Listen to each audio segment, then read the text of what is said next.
몇 년 전 한 축사에서 정신지체를 앓는 분이 발견이 됐습니다. 이분이 무려 19년을 강제 이 노역에 시달렸다고 합니다. 이 19년이 짧은 세월입니까? 이분이 동네에서 28살에 행방불명이 됐었는데 중년이 돼서야 발견이 됐다는 겁니다. 이게 참 놀라운 사실이죠. 그런데 이 더 안타까운 사실은 이분이 살던 집이 발견된 곳에서 불과 15km밖에 떨어져 있지 않다는 거예요. 택시 타면 5분이면 가는 거리입니다. 이 축사 주인이 얼마나 나쁜 사람입니까? 심신이 미약한 이분을 잡아가지고 도망가지 못하게 만들어서 19년을 강제 노역을 시켰다는 겁니다. 그런데 더 분통 터지는 일이 있습니다. 왜냐하면 현행 그 법을 보면 임금채권 소멸시효라는 것이 있대요. 밀린 임금을 소송을 하려면 과거 3년밖에 못 한다는 겁니다. 19년 동안 그렇게 강제 노역에 시달렸는데 받을 수 있는 돈은 3년밖에 안 된다는 거죠. 우리가 이런 사건을 마주하게 되면 속으로 생각하죠. 도대체 정의는 어디 있는 것인가? 도대체 세상은 공정한가? 이런 질문을 우리가 하게 됩니다. 요즘 사회에서 자주 묻고 있는 그 화두가 뭡니까? 공정성, 공정한가? 세상은 공정합니까? 이걸 묻고 있습니다. 노동자들이 일한 만큼 임금을 받으면 문제가 없지요. 그런데 덜 받는 경우가 늘 생긴다는 겁니다. 그래서 여기서 갈등이 생기지요. 막 분노가 솟구쳐요. 반면에 우리가 귀족 노조, 또 강성 노조 이런 말 들어보시지 않았습니까? 연봉을 1억 넘게 받는데 그런데 더 받으려고 파업을 합니다. 이게 참 회사는 회사대로 노동자는 노동자대로 절대 손해보려고 하지 않는 그런 일 아닙니까? 자본주의는 임금을 칼같이 지급해야 됩니다. 그래서 우리 그 마음속에 그 공정 또 정의 이게 갑자기 차별과 무시로 변하는 순간 사람들은 막 불타오릅니다. 막 분노가 솟구치죠. 오늘 예수님의 비유 속에서도 이런 내용이 있습니다. 포도원에서 일하는 품꾼들의 지금 주장이 뭡니까? 이 논지가 뭐예요? 간단합니다. 내가 수고한 만큼, 내가 일한 만큼, 내가 노력한 만큼 정당하게 받았느냐는 겁니다. 그래서 어떤 신학자들은 이 본문의 말씀을 보고 이렇게 해석을 합니다. 예수님께서 지금 그 당시 고대 이스라엘에 살던 그 가난한 노동자들을 위한 말씀이다. 이렇게 주장을 하는 분이 있어요. 그 노동자들이 하루 벌어 하루 먹기도 너무 벅찼습니다. 그래서 이 사람들에게 하루 먹을 수 있는 양식을 다 주는 데 목적이 있다. 이렇게 이 본문을 바라보는 거죠. 말하자면 요즘에 우리가 자주 얘기하는 기본수당과 비슷하다고 할 겁니다. 이것이 예수님의 의도였겠습니까? 예수님은 물론 가난한 자, 약한 자, 병든 자, 고아와 과부를 특별히 사랑하셨습니다. 그런데 이 특별히 사랑하는 사람들의 삶의 처지를 예수님께서 직접 바꿔주셨습니까? 이 사회적 체계를 변혁시켜 주셨습니까? 지배 구조를 확 뒤집어 가지고 전복시키려고 하셨습니까? 모든 사람에게 공평한 임금을 주어야 한다 이렇게 말씀하셨습니까? 오늘 본문을 보면 예수님께서 이 비유를 품삯이라는 주제를 가지고 이어가시는 것 같습니다. 그러나 사실 주제는 품삯이 아니죠. 오늘 말씀의 주제는 하나님 나라입니다. 천국이에요. 1절에서 예수님께서 천국에 대해서 뭐라고 말씀하십니까? 우리는 천국을 생각할 때 이게 특정한 공간을 생각을 합니다. 그곳에 가면 슬픔이 없고 아픔이 없고 눈물이 없고 차별이 없고 경쟁이 없고 또 아픔도 없고 질병도 없는 그런 천국이라는 특별한 공간을 생각을 하죠. 맞습니다. 천국은 그런 곳이죠. 그런데 오늘 말씀을 가만히 보면 예수님께서 이 천국에 대해서 말씀을 하시는데 새로운 방향을 제시를 하십니다. 특정 공간이 아니라 특별한 마음이다, 이렇게 말씀하세요. 오늘 본문 1절에서 예수님께서 천국을 뭐라고 말씀하십니까? 천국은 품꾼을 찾아 나서는 주인과도 같다라고 말씀을 하시죠. 하나님 나라는 주인의 마음이다. 천국은 하나님의 마음에 있다라고 지금 말씀하고 계시는 겁니다. 그런데 우리가 이 본문을 읽으면서 당장 문제가 생기죠. 뭡니까? 주인의 마음은 도대체 어떤 마음인가? 여기서 문제가 생기는 거예요. 예수님은 그래서 오늘 비유를 통해서 이 품꾼들의 마음과 주인의 마음을 날카롭게 비교를 하십니다. 이 대조를 통해서 천국을 드러내시려는 거죠.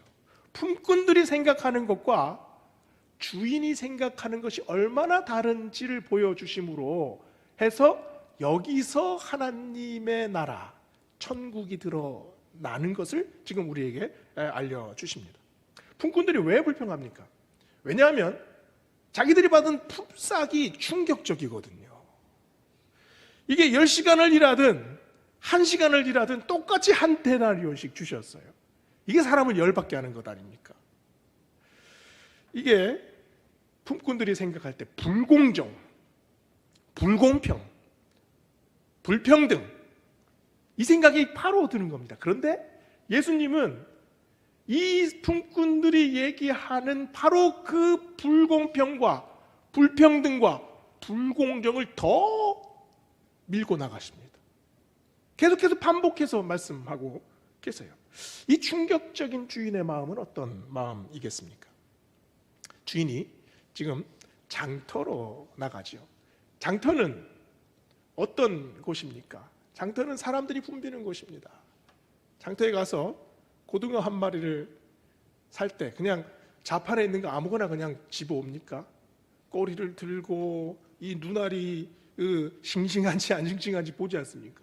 콩나물 하나를 골라도 다 시들어 빠진 콩나물 사가는 사람이 어디 있습니까? 조금이라도 더 좋은 거, 조금이라도 더 싱싱한 거, 조금이라도 더 싼 거, 그걸 사려는 것이 우리의 마음 아닙니까? 장터는 우열을 가리는 곳입니다. 우리가 사는 곳이 어디입니까? 우리가 사는 곳이 바로 이 장터 아닙니까? 품꾼들은 새벽부터 이 장터에 서 있었습니다. 이 장터에서 잔뼈가 굵은 사람들이에요. 장터는 평화롭게 보이는 것 같지만 그곳이 전쟁터 아닙니까? 삶의 전쟁터예요. 내가 가진 것을 상품화해야 합니다. 나의 능력을 포장해야 하지요. 그런데 이것을 제대로 못하면 뽑히지 못합니다. 품꾼으로 그 돈을 받을 수가 없게 되죠. 외면당하는 것, 그것은 곧 도태입니다. 도태는 더 이상 나의 자격과 나의 능력이 바로 수직 하락하는 거죠. 그래서 장터를 사는 사람들은 평생 발버둥 치면서 살아야 하는 인생들 아닙니까? 우리가 사는 장터, 어떤 소리들이 들려옵니까? 끊임없이 변화해야 한다. 초격차를 유지해야 된다. 네가 진정으로 원하는 일을 해라. 누가 모릅니까? 우리가 다 아는 사실입니다. 그런데 모든 사람들이 어떻게 다 초격차를 유지를 합니까? 모든 사람들이 정말로 내 인생에서 원하는 일을 하면서 어떻게 먹고 살겠습니까? 요즘에 그런 말이 있지 않습니까? 백수가 과로사한다. 회사 사장님도 과로해야 합니다. 열심히 해야 두드러진다는 거죠. 이것이 우리가 모두 수긍하는 논리입니다. 장터의 논리 아닙니까? 고개가 끄덕여지는 부분이죠. 그러면 반면에 주인은 지금 품꾼들을 어떻게 뽑고 있나요? 모호합니다. 기준이 아예 없어요. 어떤 일을 해봤느냐? 네가 잘하는 게 뭐냐? 전혀 묻지 않습니다. 능력과 자질 상관없다고 말씀하십니다. 인격과 그리고 가치관 전혀 고려하지 않습니다. 어떤 과거가 있었는지, 어떤 실수가 있었는지, 어떤 삶을 살아왔는지 전혀 묻지 않죠. 그런데 이 오후가 되기까지 뽑히지 못한 품꾼들은 어떤 사람들입니까? 얼마나 무능했으면, 얼마나 못났으면, 얼마나 허약하고, 얼마나 자기가 가진 능력을 보여주지 못했으면 그때까지 뽑히지 못했을까? 이런 생각이 드는 사람들이 바로 이 품꾼들 아닙니까? 그런데 예수님께서 이 사람들에게 가서 하신 질문을 한번 보세요. 뭐라고 말씀하십니까? 어찌하여 종일토록 여기 서 있느냐? 반복해서 이 말씀을 하십니다. 이 말씀이 지금 품꾼들을 힐난하는 말씀인가요? 왜 여기서 빈둥거리며 서 있냐? 왜 아무것도 안 하고 자빠져 놀고 있냐? 이런 말씀이 아니지 않습니까? 예수님께서 가까이 다가가셔서 이 품꾼들에게 관심을 보이십니다. 그리고 걱정스럽게 따뜻하게 말씀하고 계세요. 어떻게 하다가 아직까지 일을 못 잡았느냐? 어디가 아파서 여기 이렇게 앉아 있느냐? 지금 이 말씀을 하고 계시지 않습니까? 주인의 마음과 품꾼의 마음이 지금 이렇게 다릅니다. 주인은 지금 원칙을 무너뜨리는 것이 아니라 새로운 원칙을 세우고 있습니다.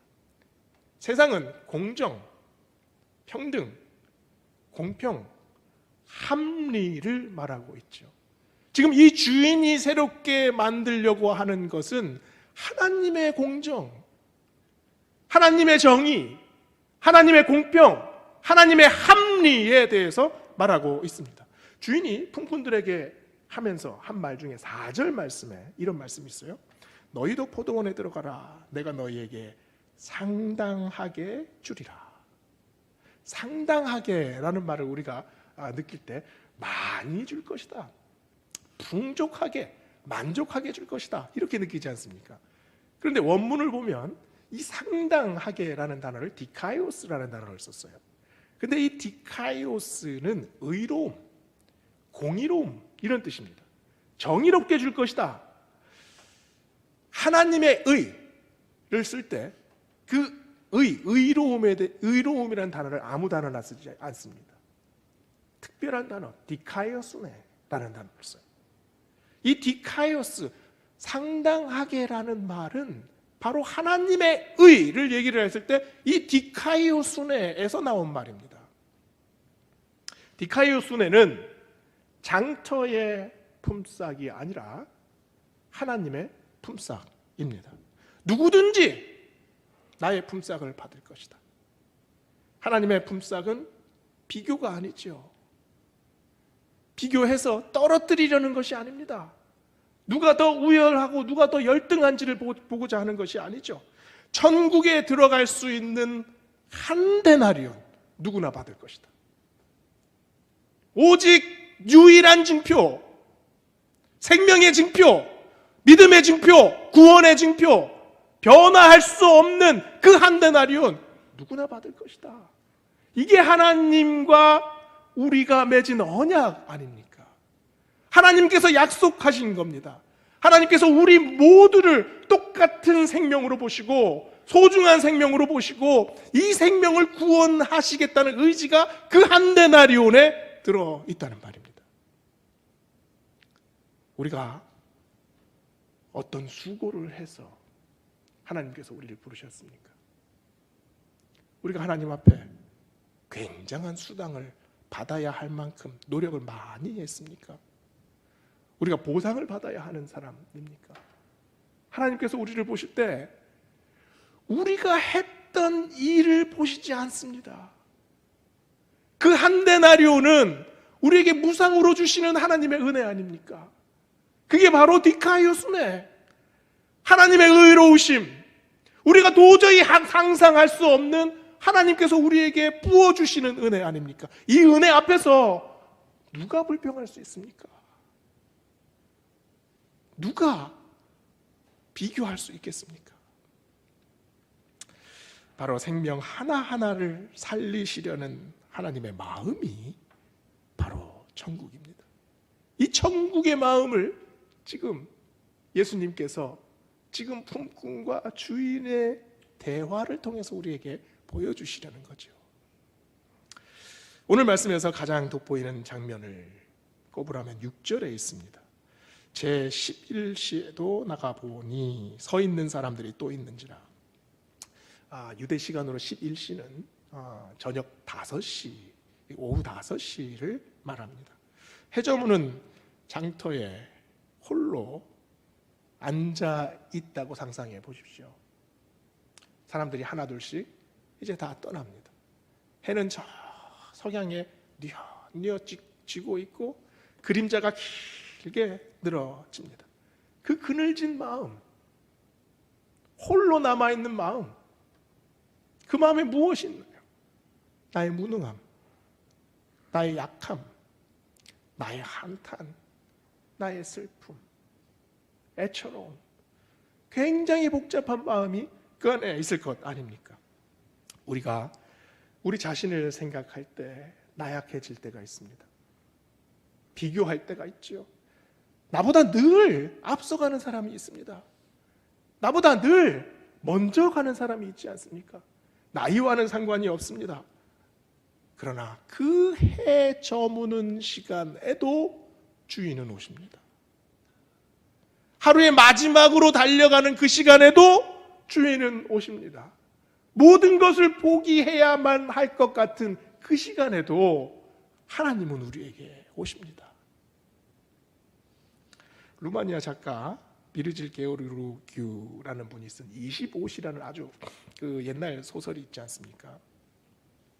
여기 보면 이분이 2차 대전을 겪으면서 아주 기구하게 살았던 그 루마니아에 있던 그 농부 모리츠라는 그 주인공을 이렇게 말을 합니다. 근데 이분이 이 주인공 모리츠가 루마니아에서 살다가 유대인으로 오해를 받습니다.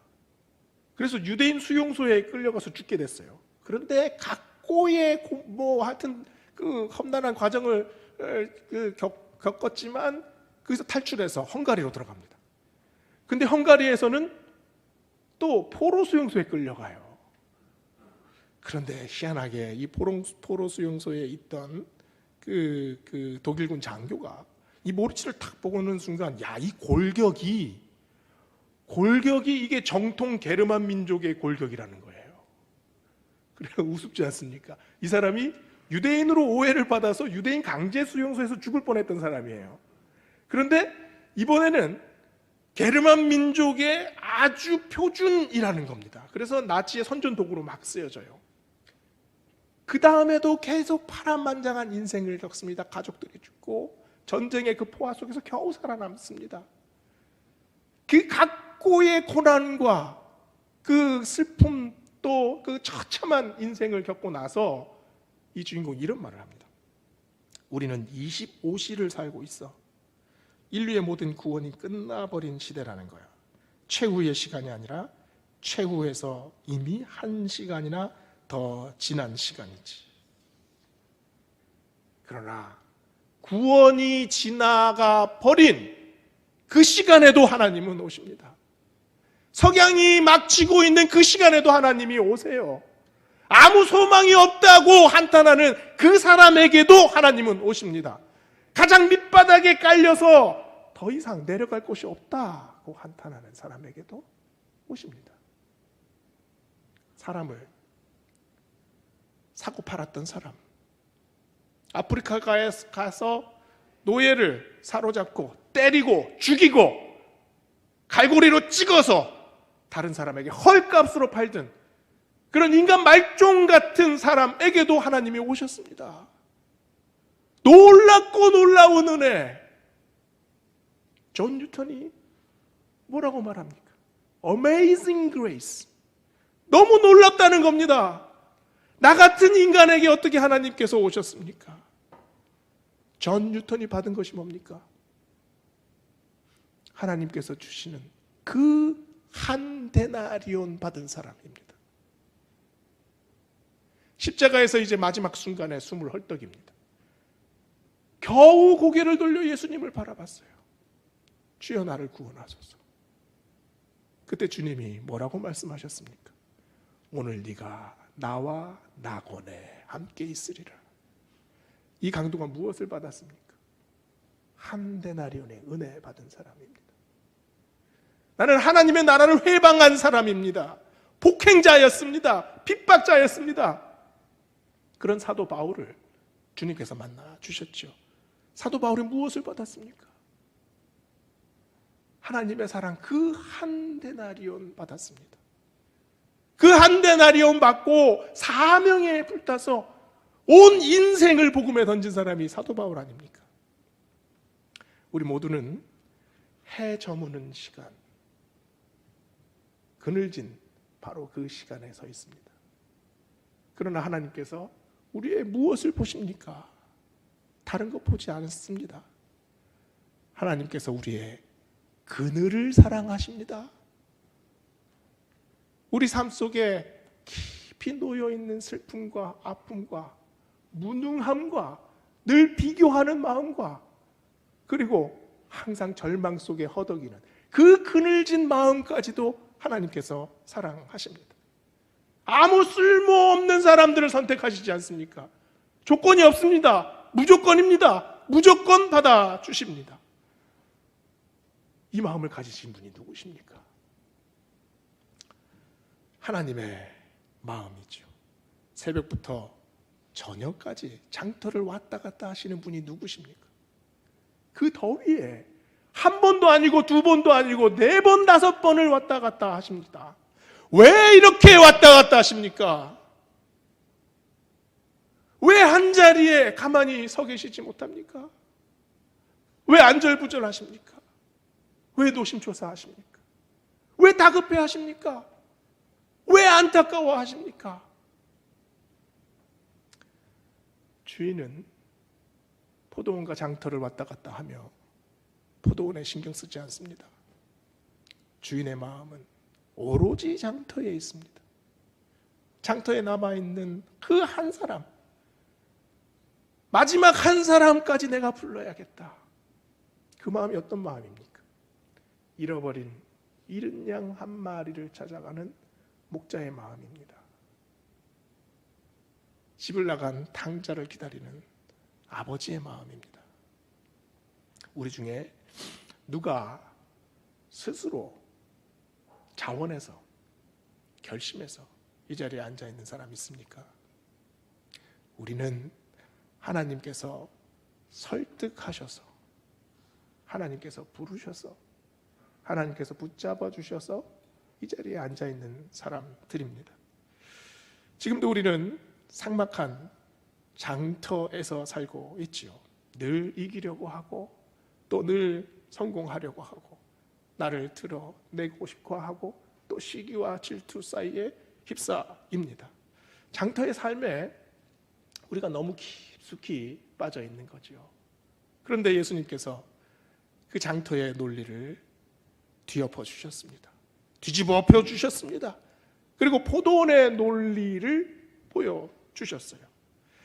우리가 하나님께서 우리를 부르실 때 네가 아무리 약해도 괜찮다. 네 삶 속에 어떤 부끄러운 사건이 있어도 아무 상관이 없다. 네 몸이 아무리 약하고 능력이 하나도 없어도 아무 상관이 없다. 네가 지은 죄가 사람들이 알면 기겁할 정도의 그 큰 죄일지라도 나에게는 아무 상관이 없다. 아무리 늦어도 좋다. 언제든지 오라. 이게 주인의 마음, 하나님의 마음 아닙니까? 해 저무는 시간, 그 시간은 장터의 시간이 아니라 은혜의 시간입니다.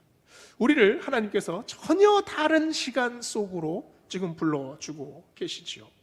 우리가 늘 살아왔던 절대적인 비교 속에 빠졌던 그런 사람들 아닙니까? 그런데 이 절대적인 비교를 절대적인 은혜, 절대적인 사랑의 시간으로 이끌어 주십니다. 장터에서 사람들이 계산하는 것이 아니라 바로 하나님의 계산법으로 불러주셨습니다. 우리의 인생을 돌아봅시다. 해가 뜨면 언젠가는 해가 집니다. 우리는 지금 인생의 해지는 5시 그 시간을 살고 있는 사람들입니다.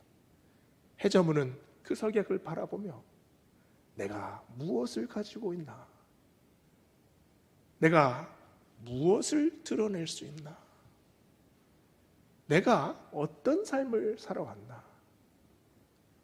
아무리 이 마음속으로 우리가 슬퍼하고 괴로워해도 우리 인생 자체를 우리가 구원해낼 수 없지 않습니까? 특별히 사단은 우리의 마음에 어떤 충동질을 합니까? 사단은 참소하지요. 하나님께 고소하지요. 이 사람은 아무것도 선한 것을 행한 적이 없는 사람입니다. 이 사람은 죄인 중에 죄인입니다. 심판하셔야 합니다. 이게 사단의 참소 아닙니까? 그때 하나님은 이 사단 앞에서 무슨 말씀을 해주실까요? 오늘 말씀 15절입니다. 내 것을 가지고 내 뜻대로 할 것이 아니냐? 내가 선함으로 네가 나를 악하게 보느냐? 내 것, 내 것이 무엇입니까? 하나님께서 내 것이라고 말한 건 뭡니까? 그게 한 데나리온인가요? 바로 우리들 아닙니까? 우리가 바로 하나님의 겁니다. 하나님의 것을, 이것들 살리려면 내가 구원해야 될 거 아니냐? 내가 언제라도 장터에 다시 나가야 할 것 아니냐? 내가 아무리 힘들어도 이것들 살리려고 무엇이든지 해야 할 것 아니냐?